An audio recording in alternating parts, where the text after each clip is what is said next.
Hello and welcome to Career Achievers, a family for learning. My name is Saurabh Singh. Welcome you all this tutorial for SSC, CDS, RRB, UPSC. नमस्कार दोस्तों, मेरा नाम सौरभ सिंह है। मैं और मेरे team members multiple subjects के contents आपके लिए शेयर कर रहे हैं। This is tutorial of Indian history. This is my second video in this series on the topic of sources of ancient Indian history. First of all, we are discuss about what is sources of ancient Indian history. We get important historical facts in various forms are called sources of history. इतिहास उन घटनाओं का वृत्तांत होता है जो भूतकाल में हुई हो, अतः मूलतः महत्वपूर्ण तथ्यों को चुनकर अतीत के पुनर्निर्माण करने को ही इतिहास कहते हैं। ये महत्वपूर्ण तथ्य विभिन्न रूपों में प्राप्त होते हैं जिन्हें इतिहास का स्रोत कहा जाता है। मतलब वैसे तथ्य जिनसे हम लोगों को ऐतिहासिक घटना के बारे में पता चले, प्राचीन समय में क्या घटित हुई हो, उस समय लोग कैसे रहते थे, उनका जीवन स्तर कैसा था, दैनिक जीवन में किन किन वस्तुओं का उपयोग करते थे, इन सभी विषयों पर जानकारी देने वाले वस्तुओं को हम लोग सोर्सेज ऑफ इंडियन हिस्ट्री में अध्ययन करते हैं। For convenient in study sources of ancient India, history is divided into 3 parts. Sources of Indian history is divided into 3 parts. भारतीय इतिहास के अध्ययन के स्रोतों को 3 भागों में बांटा गया है। First, archaeological sources, second, literary sources and third, details of foreign travellers. पहला आर्कियोलॉजिकल सोर्सेज यानी पुरातात्विक स्रोत या साक्ष्य। दूसरा लिटरेरी सोर्सेज मतलब लिखित साक्ष्य। एवं तीसरा डिटेल्स ऑफ फॉरेन ट्रेवलर्स यानी विदेशी यात्रियों का वृत्तांत। विदेश से समय समय पर हमारे यहाँ जो यात्री आए वो हमारे भारत के बारे में अपने रिटन मटेरियल्स में उल्लेख किया है, जिसका अध्ययन हम भारतीय इतिहास के अध्ययन के स्रोत के रूप में करते हैं। Now we are discuss about archaeological sources. अब हम लोग पुरातात्विक स्रोत के बारे में जानेंगे। In archaeological sources, we are discuss about forts, excavation, inscription, coins, pillars, jewelry, caves, temple, monuments.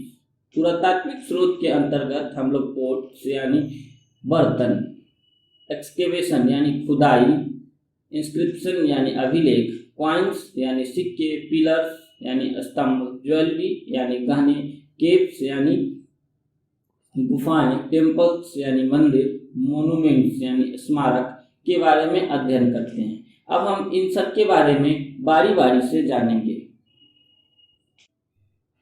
अब हम जानेंगे एक्सकेवेशन के बारे में। एक्सकेवेशन को हिंदी में खुदाई कहते हैं। इससे पहले हम लोग एक्सकेवेशन का अध्ययन पुरातात्विक स्रोत में करते हैं, इसलिए सबसे पहले पुरातात्विक स्रोत को थोड़ा और डिटेल में जानेंगे। साहित्यिक स्रोत से पुरातात्विक स्रोत अधिक प्रमाणिक माने जाते हैं। साहित्यिक स्रोत के बारे में हम आगे डिस्कस करेंगे। क्योंकि साहित्यिक स्रोत उनमें लेखक की कल्पना शक्ति के लिए स्थान का अभाव है। इसके साथ ही जहाँ पर साहित्यिक स्रोत मौन है, वहाँ पुरातात्विक स्रोत वस्तु स्थिति को स्पष्ट करते हैं।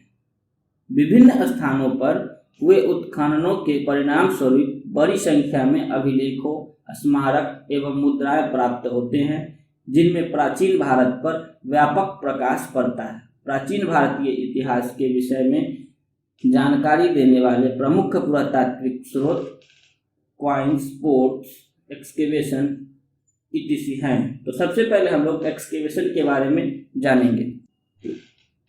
प्राचीन सभ्यताओं को भूमि से खोद कर निकालना, अर्थात जब वे लाखों करोड़ों वर्ष तक भूमि में दब जाते हैं, तब उन्हें आर्कियोलॉजिस्ट यानी पुरातत्ववेत्ता जमीन से खोद कर निकालते हैं।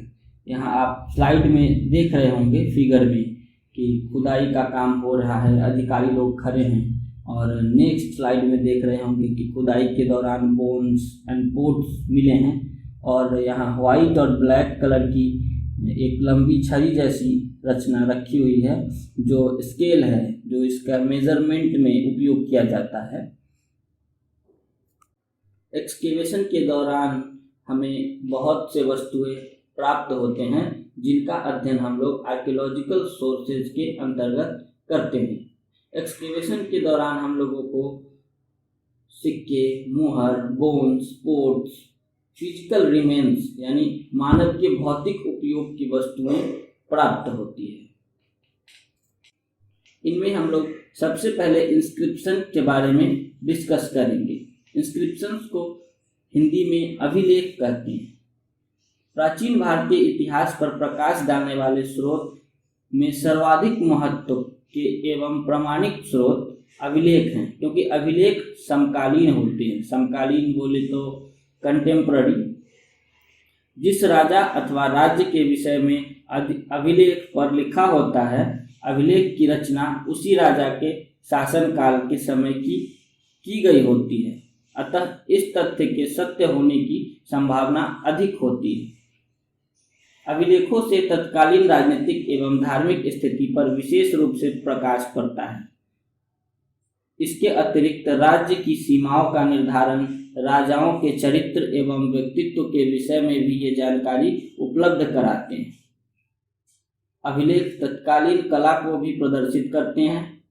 तब तक विभिन्न कालों एवं राजाओं के हजारों अभिलेख प्राप्त हो चुके हैं, जिसमें प्राचीनतम उपलब्ध अभिलेख 5वीं शताब्दी ईसा पूर्व का पिपड़वा कलश लेख है। आप लोग स्लाइड में अशोक के अभिलेख को देख रहे हैं। इस अभिलेख को अलेक्जेंडर कनिंघम नाम के आर्कियोलॉजिस्ट यानी पुरातत्ववेत्ता ने खोज कर निकाला था। अब हम लोग आर्कियोलॉजिकल सोर्सेज के दूसरे सोर्स यानी क्वाइंस के बारे में जानेंगे। क्वाइंस को हिंदी में सिक्के या मुद्राएं कहते हैं। प्राचीन भारत पर प्रकाश डालने वाले पुरातात्विक स्रोतों में मुद्राओं का विशिष्ट स्थान है। मुद्राएं तत्कालीन राजनीतिक, धार्मिक, आर्थिक स्थिति एवं कला पर विशेष रूप से प्रकाश डालती है। ईसा पूर्व 3वीं शताब्दी से भारतीय मुद्राएं प्रायः स्वर्ण, चांदी, तांबे अथवा मिश्र धातु की मिलती है। प्राचीन भारतीय मुद्राएं अनेक प्रकार से ऐतिहासिक दृष्टिकोण से महत्वपूर्ण हैं।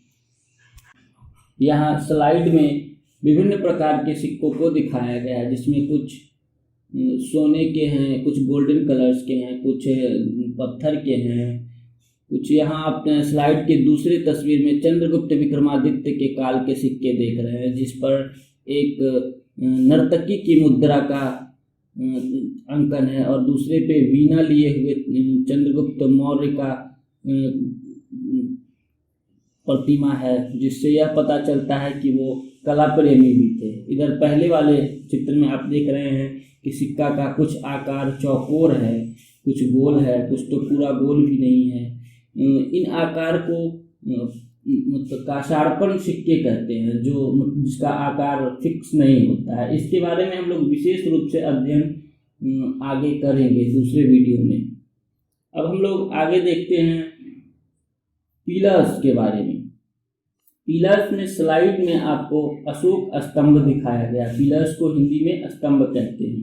ये अशोक का स्तंभ है। यहाँ स्लाइड में दूसरा फिगर अशोक स्तंभ का थोड़ा जूम करके दिखाया गया, जिस पर कुछ लिखे गए हैं। ये अशोक के राजा आदेश हो सकते हैं या फिर उनका जनसाधारण के लिए कोई संदेश हो सकता है। आइए हम लोग जानते हैं कि पिलर्स का इस्तेमाल हम लोग आर्कियोलॉजिकल सोर्सेज के रूप में कैसे करते हैं। भारतीय इतिहास के पुरातात्विक स्रोतों में प्राचीनतम मुद्राओं का विशिष्ट स्थान है। इससे राजनीतिक, आर्थिक, धार्मिक, सांस्कृतिक पहलुओं की जानकारी सुगमता से होती है। उसी प्रकार पिलर्स का भी एक महत्वपूर्ण स्थान है। पिलर्स भी हमारे भारतीय इतिहास के कला के बारे में बताता है। ये स्तंभ मौर्यकालीन स्तंभ है, वास्तुकला के सर्वोत्तम उदाहरण है। इन्हें अशोक की लाट भी कहा जाता है। ये आपको वैशाली और मुजफ्फरपुर के कोल्हुआ में भी देखने को मिल सकता है। अशोक अपने जीवन काल में अनेक स्तंभ बनवाए थे। इसके स्तंभ एक विशिष्ट प्रकार के पॉलिश किए गए थे, जिसे आप लोग स्पष्ट देख सकते हैं। फाहियान ने 6 तथा ह्वेनसांग ने 15 अशोक स्तंभों का उल्लेख किया है। स्तंभों को स्वर्ग एवं धरती को विभाजित करने वाली ध्रुवीय रेखा का प्रतीक माना जाता है। अशोक के स्तंभ चुनार में तैयार किए जाते थे। चुनार में स्तंभों के निर्माण का कारखाना था। अशोक का पहला स्तंभ बसाड़ या बखीरा वैशाली का कोल्हुआ स्तंभ है। कोल्हुआ वर्तमान में मुजफ्फरपुर जिला में, बिहार के मुजफ्फरपुर जिला में पड़ता है। उसने सारनाथ स्तंभ का निर्माण अपने शासन के अंतिम वर्षों में किया। कला की दृष्टि से सारनाथ स्तंभ सर्वोत्तम है।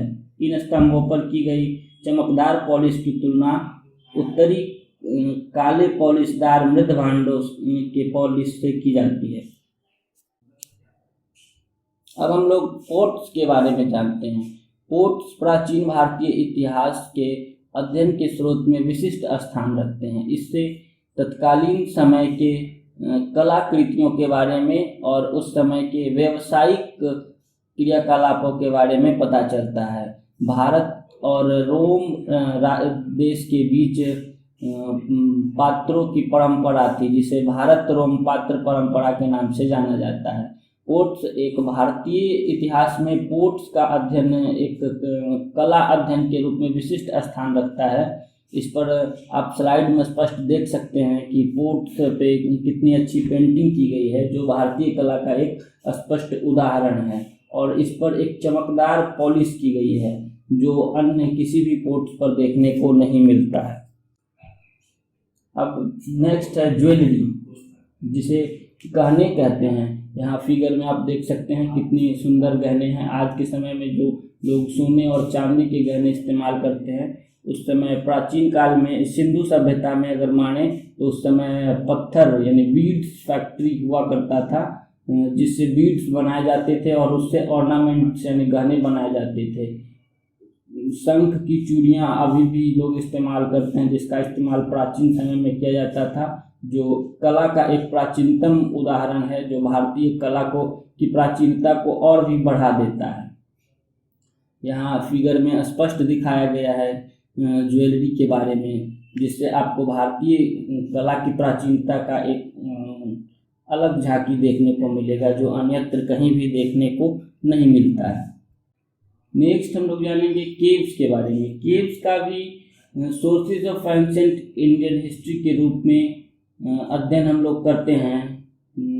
ये फिगर में आप लोगों को यहाँ स्लाइड में बराबर केव्स, जो बिहार के जहानाबाद में स्थित है, वो दिखाया गया है। यहाँ सेकेंड फिगर में यहाँ केव्स के आंतरिक प्रछाया को आप लोगों को दिखाया गया है। केव्स प्राचीन भारतीय की प्राचीनता के बारे में बताते हैं कि उस समय लोगों ने अपने निवास के लिए मतलब क्या क्या अवसर ढूंढा, कैसे उन लोगों ने अपना इसका उपयोग मंदिर के रूप में किया होगा या रहने के लिए किया होगा, कुछ तो किया होगा। ये उस समय के एक वेरियस आर्ट को दर्शाता है। ये इसके आंतरिक सतह पर एक विशेष प्रकार की पॉलिश की गई है, जो अन्यत्र कहीं भी देखने को नहीं मिलता है। नेक्स्ट हम लोग जानेंगे टेम्पल्स के बारे में।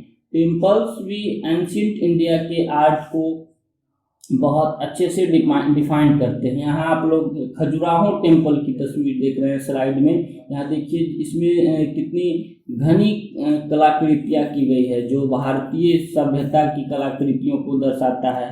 कितने आकर्षक बिल्डिंग बनाया गया है इस मंदिर का, जो भारतीय कला की प्राचीनता को और भी प्राचीन बना देता है। नेक्स्ट हम लोग जानेंगे मोनूमेंट्स के बारे में। मोनूमेंट्स का हिंदी अर्थ होता है स्मारक। स्मारक अर्थात प्राचीन भवन। भारत में जो हम लोग प्राचीन भारतीय इतिहास के स्रोत का अध्ययन करते हैं, उसमें मोनूमेंट्स का एक विशिष्ट स्थान है। बात करें मोनूमेंट्स की यानी स्मारक की, तो स्मारक आर्कियोलॉजिस्ट खोद कर पता लगाते हैं कि मतलब उस समय की मतलब कैसे भवन हुआ करते थे। इससे हम लोग ये अंदाज़ा लगा सकते हैं। अब सिंधु सभ्यता की बात करें तो उस समय हम लोगों को एक बृहत स्नानागार प्राप्त होता है जो सामूहिक स्नान के लिए पूजा के दृष्टिकोण से बनाया गया होगा, ऐसी मान्यता है। भारत में ऐसे बहुत से मोनूमेंट्स मिले हैं जो हमारे प्राचीन भारतीय इतिहास के अध्ययन के स्रोत के रूप में इस्तेमाल किए जाते हैं। भारतीय शासकों के अतिरिक्त विदेशों में भी विभिन्न स्मारकों से भारतीय इतिहास पर प्रकाश पड़ता है। जावा में डोंग के शिव मंदिर, मध्य जावा में बोरोबुदुर तथा प्रबन्नम में विशाल मंदिरों की उत्कीर्ण मूर्तियों तथा कंबोज के अंकोर वाट तथा अंकोरथोम भग्नावशेष प्रमाणित करते हैं कि भारतीयों ने वहां पर अपने उपनिवेश की स्थापना की थी तथा अपनी शक्ति एवं संस्कृति का प्रसार किया था। इन स्मारकों से तिथि क्रम संबंधित निष्कर्ष भी निकाले जा सकते हैं। इस प्रकार यह पता चलता है कि भारत के लोगों ने, भारत के शासकों ने प्राचीन समय में अपना प्रभुत्व न केवल भारत में ही बल्कि भारत से बाहर, भारतीय उपमहाद्वीप से बाहर भी अपना प्रभुत्व कायम किया था। इस प्रकार मोनूमेंट्स का भी उपयोग हम लोग एंशिएंट इंडियन हिस्ट्री के सोर्सेज के रूप में करते हैं। नेक्स्ट आता है इसके बाद लिटरेरी सोर्सेज, जिसका अध्ययन हम लोग नेक्स्ट वीडियो में करेंगे। क्योंकि वीडियो बहुत लंबा हो गया है। अगर वीडियो आप लोगों को अच्छा लगे तो लाइक, सब्सक्राइब और शेयर करना ना भूलें। Thank you for watching.